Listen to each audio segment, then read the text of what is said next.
Good afternoon. In keeping with the experiences that's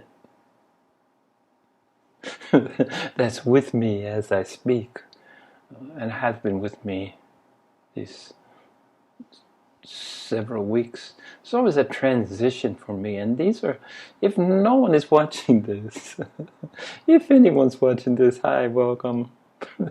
Tell your friends. But anyway, nevertheless, it serves as kind of a documentation of what's going on with me, and I can come back and reflect on it. I've already planned that I was going to do 333, my reoccurring number. It's either 33, predominantly 33, but occasionally, special occasion, is triple threes. But anyway, I'm at about a number, did 222 plus 10. This is the 10th in this part of the third and final segment of 111 sharings in each segment. And I do 222 plus, this will be 10, so 232. So I got a ways to go. 232. 101. Wow, how about that? 101 more to go. How long it'll take me, I'm not sure. I notice I've slowed down a lot as far as putting those on. In March I had 4. I think in June I just had, in May I just had 2. And this might be, as we're wrapping up June, this is probably my second in June. Anyway, be that what it may. I just do them as the Spirit moves me. But this was brought about because I have a couple cats. Love them to death. Never been a cat person until I got the first one from my wife, and he stole my heart. And then we rescued a second one, a little girl. She's become quite a lady. And I want more. That's the bottom line. I'd like to have more. But anyway, maybe you can teach an old dog new tricks, because I was always a dog person, but dogs require more. Cat, you just put a box out, you put the food out, you put a scratch thing for them, and play with them occasionally. Dogs need more attention, more time, more demanding in many ways. As long as I feed my cats, change their water, keep the cat box clean, give them something to scratch on, play with them occasionally. And in this hot weather, they're very much not inclined to playing. But anyway, watching the cats, and the little girl, the newest addition I've had since February, I guess. Or was it a year in February? Maybe a year in February. Wow, time's flying. She's a hunter, natural hunter. And when she's getting the cockroaches, it keeps everybody in the house happy. My wife is happy. She's not happy to see it happen, but she's happy to know that she despises cockroaches, so there's one less in the house. And little is our female huntress. She keeps the population in check quite effectively. What a little hunter. But the other day I watched her grab a baby gecko, and I love geckos. Coming from Hawaii, gecko was always a special. I even have a gecko shirt that I could have worn today. Bright orange gecko.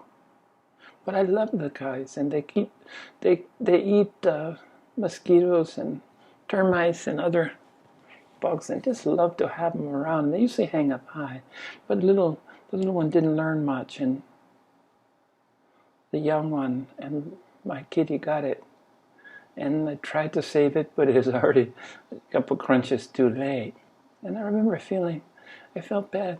Somehow my largesse doesn't extend to, my empathy doesn't extend to cockroaches. I don't really care for them much when all's said and done. And I hate suffering in any form, but it bothered me with the little gecko.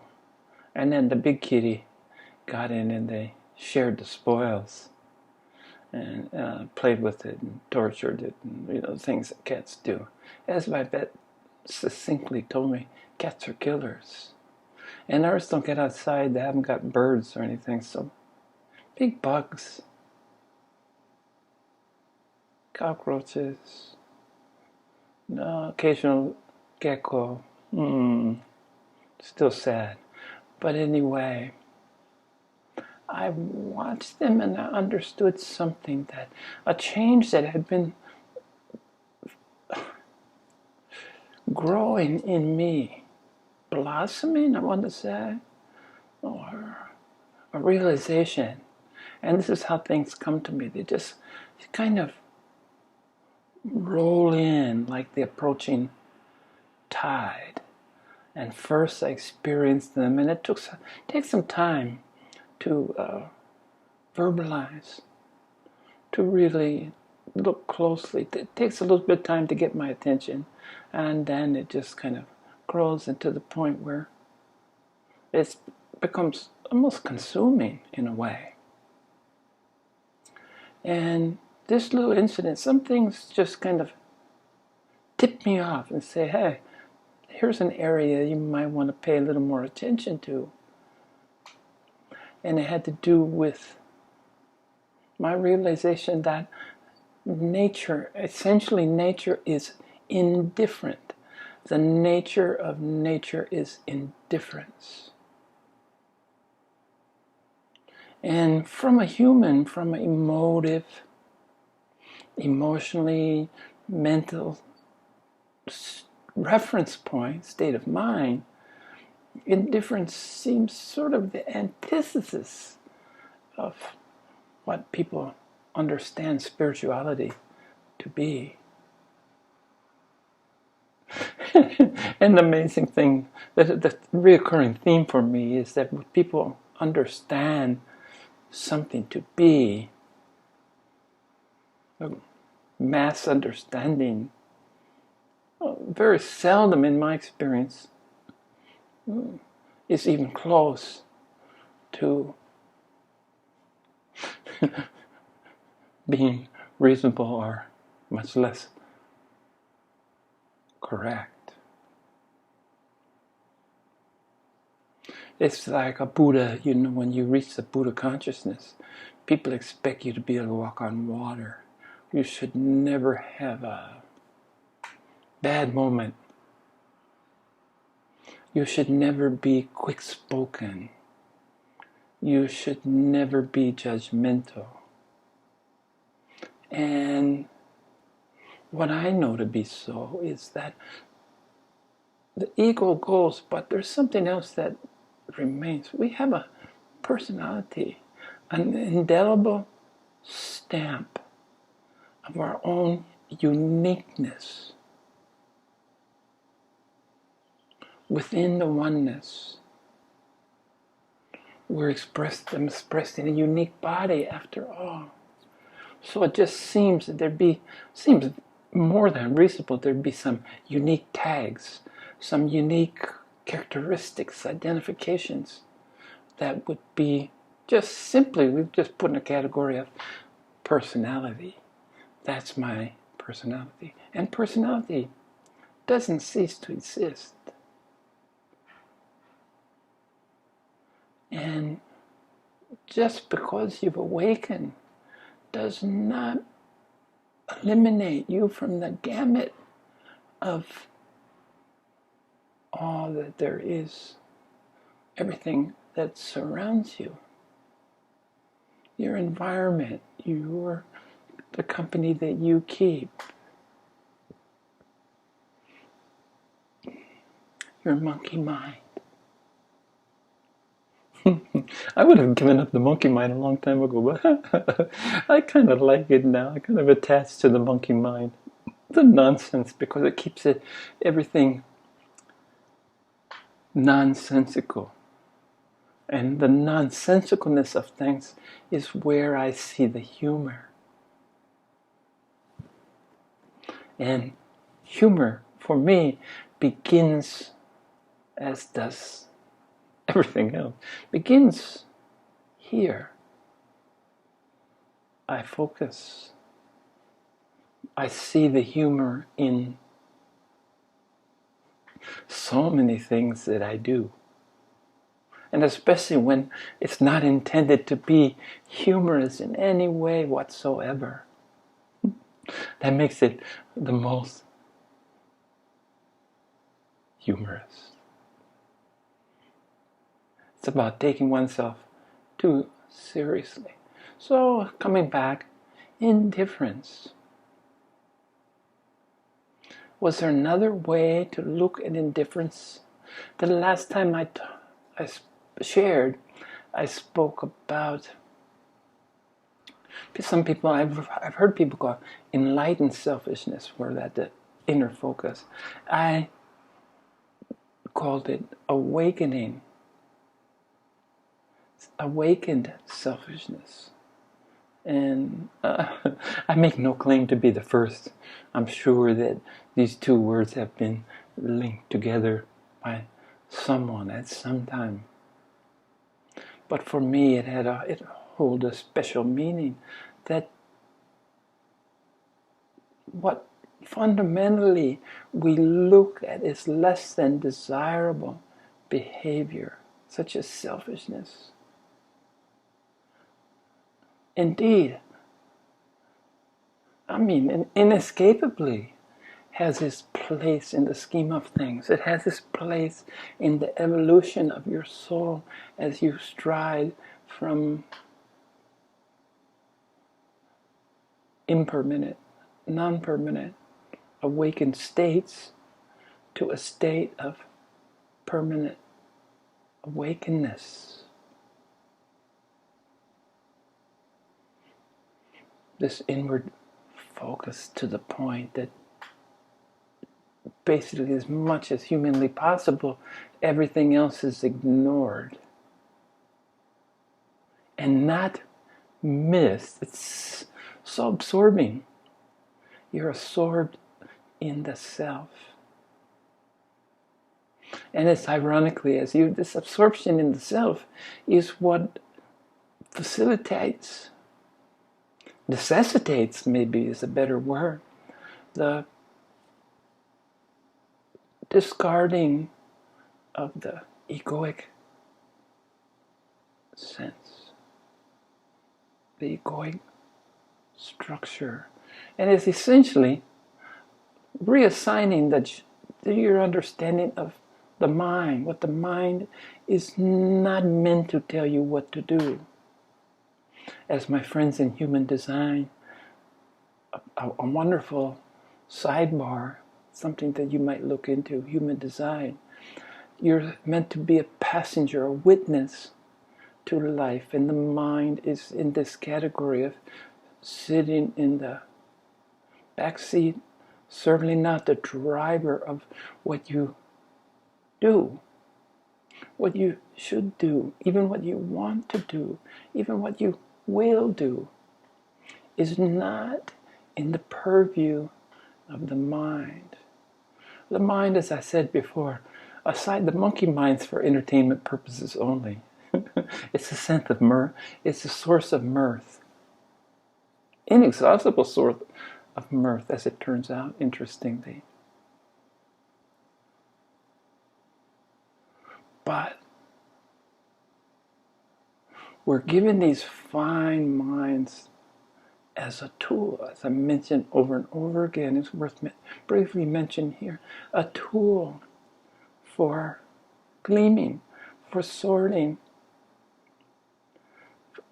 for discarding. So you sort, never mind this, most of it goes into trash can when you're sorting. Most of the input is self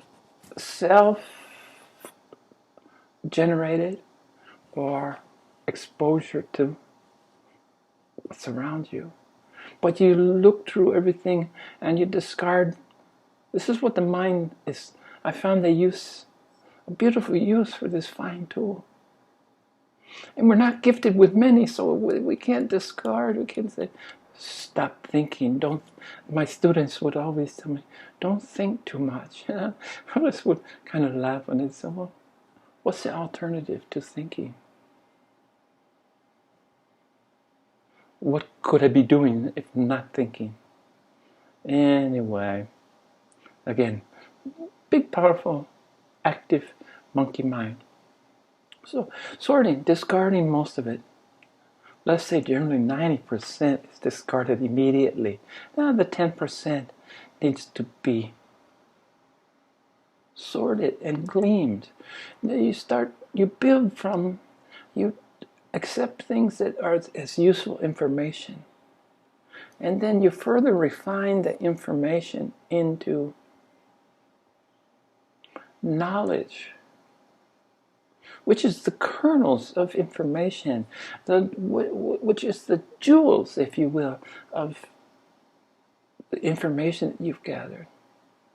And then the final sifting, the final panning for gold is those nuggets of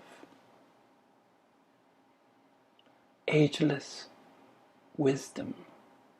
Those things that have, will be, and are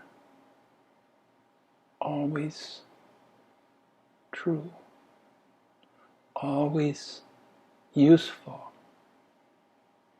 always worth deep pondering, rumination, meditation.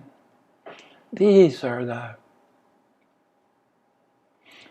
seeds that will germinate, that will bloom into your soul, the unfolding of the soul. And it's really interesting why so many people use the metaphor of the flower, opening it up. And I take it one step further. Flower, the blossom falls away, seeds form, fruits surround the seeds, engulf, enclose the seeds. The fruit drops from the tree, hits the fertile soil, and begins to germinate, and new life, new thoughts, new beings rise up.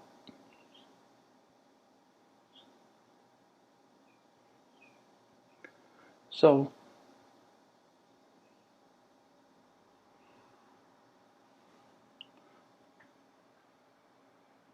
what to do with this mind is the process that I just went through.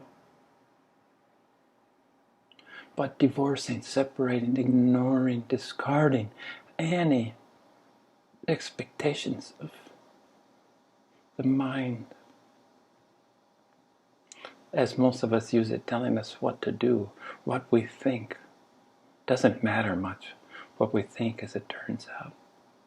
It's no more important than what anyone else thinks. I think, you think, we all think. And none of it is useful in a daily application of how to live your life. We have these, use it to find these nuggets of wisdom.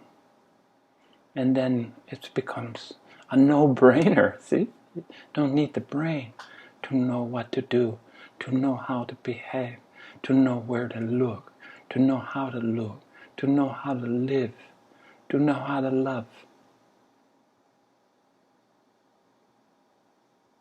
So I talked about this awakened selfishness, this whole process. And this is part of, this is what you're ruminating. This is what the cow is chewing the cud. And you just chew it and chew it and chew it. And the flavors and the juices just seem to be endless. The subtleties, the nuances just seem to be incredibly diverse. And now I'm looking at this indifference. Nature doesn't care. It's a condition of being human that we think, that we feel obligated, or we think there's thinking and feeling that we shouldn't be indifferent. But all my studies have been to cultivating the natural. And I use that word now, I'm linking these two words together. This is a topic that I'm getting towards in 21 minutes into the sharing, is purposefully cultivating indifference. Sometimes these things pop out. I was talking to a good friend the other day, and he says, well, what's been up lately? And I said to him, just without even having to really put words to it, this is the first words, I said, I'm striving for indifference. And this is in the political arena mostly. Our president of the United States is a source of endless nonsensical entertainment. And sometimes I get involved and I just can't take it seriously. So striving for indifference is what I say. My friend just laughed. And as I repeat this, it just strikes me of how truly powerful that this verbalization of a reality that had been percolating in my being. And it's just at first blush, just like awakened selfishness, enlightened selfishness. But striving to be indifferent. And this has to do with equanimity to me. Indifferent implies to me rather the opposite of not caring. Indifference. Caring is so emotionally burdened. So I'm wondering next if I'm headed towards developing indifferent caring. Not to be vested in the outcome. This is a critical point. I live in Taiwan now. It really doesn't make much difference to me if we get the same guy back again, or we get another old guy. It would have been nice to been Bernie. I'd like to see things getting shaken up, but here I'm striving from my indifferences. I'm already caring.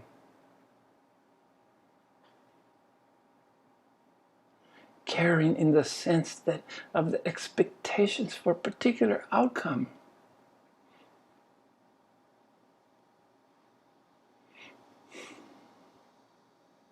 Which is not indifference. So I went from striving indifference, as again, it went through this process that I just worked things out, just absorb, listen to what comes to me in either dreams or meditation. Both to me are of equal import. Dreams, I like dreams because you're not, there's no limitation. Everything's off the table. Anything goes in a dream. And meditation, for me at least, tends to be more in the confines of awakened.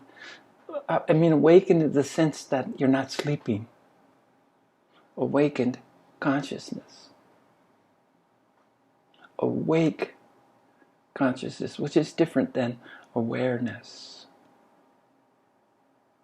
So this is, I said, but either one is very welcome. So as I said, I was really involved in striving. It means striving includes effort.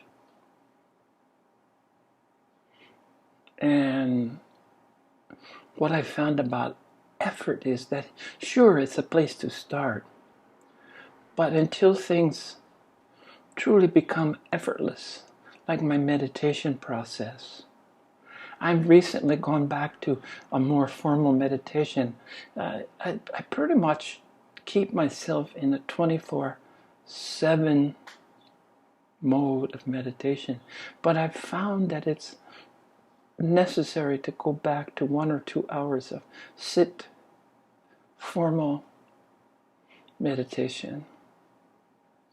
And where I differ from many, I don't know, is I include my music, this meditative music that's very important to me. And it's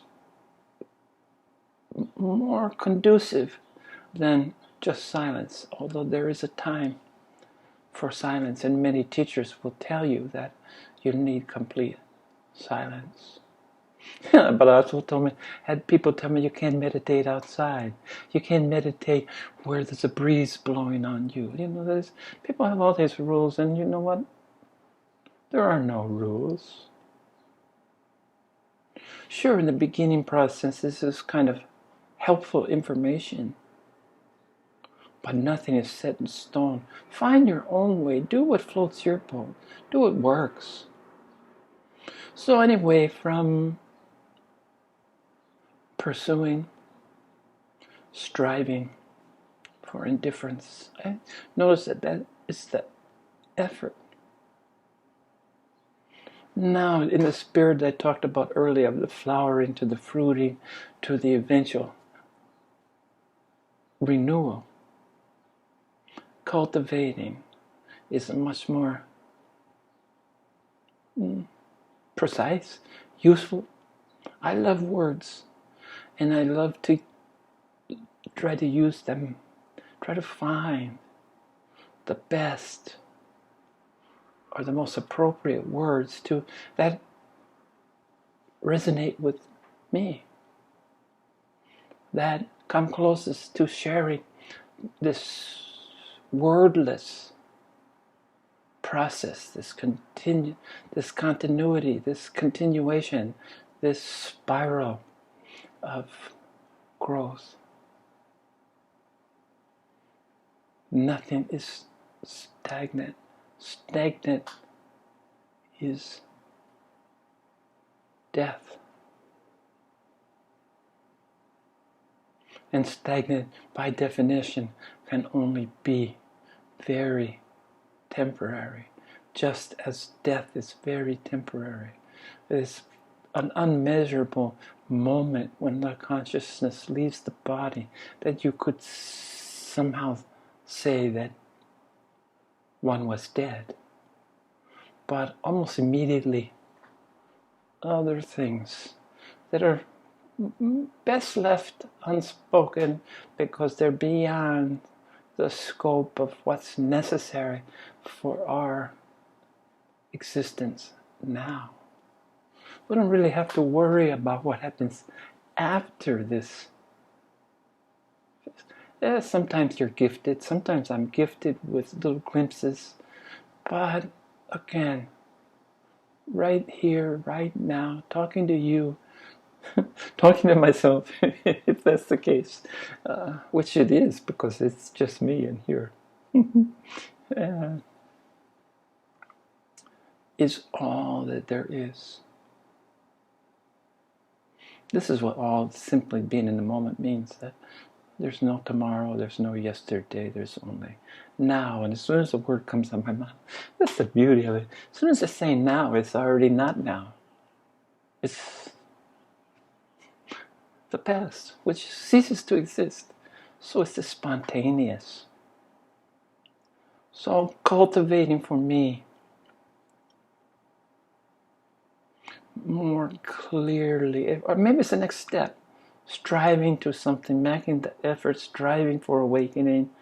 Maybe that's the impetus that gets the rock, gets you rolling, is striving.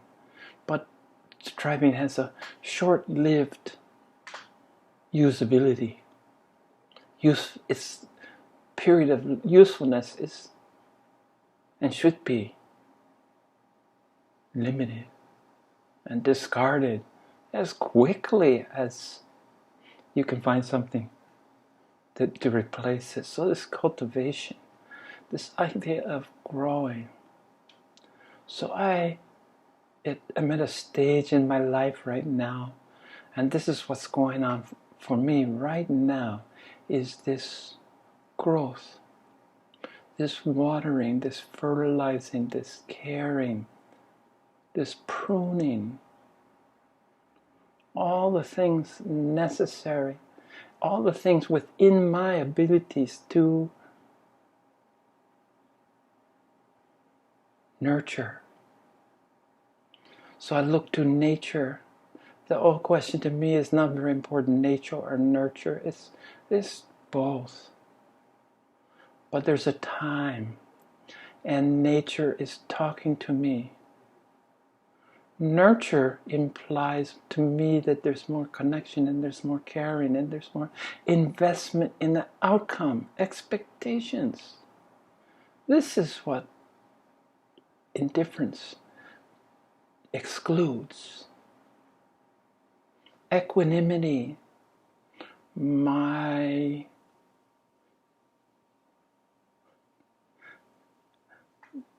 nature, my gift. And I wasn't gifted with clarity. I'm gifted with equanimity. And this indifference is a big part of equanimity, to be on an even keel, to stay balanced, to not be emotive, to not be vested, to not have expectations. Just acceptance of what's coming, what's been, and what is being. It's all about acceptance, acknowledgement, acceptance. And this indifferent universe should be, and is my focus.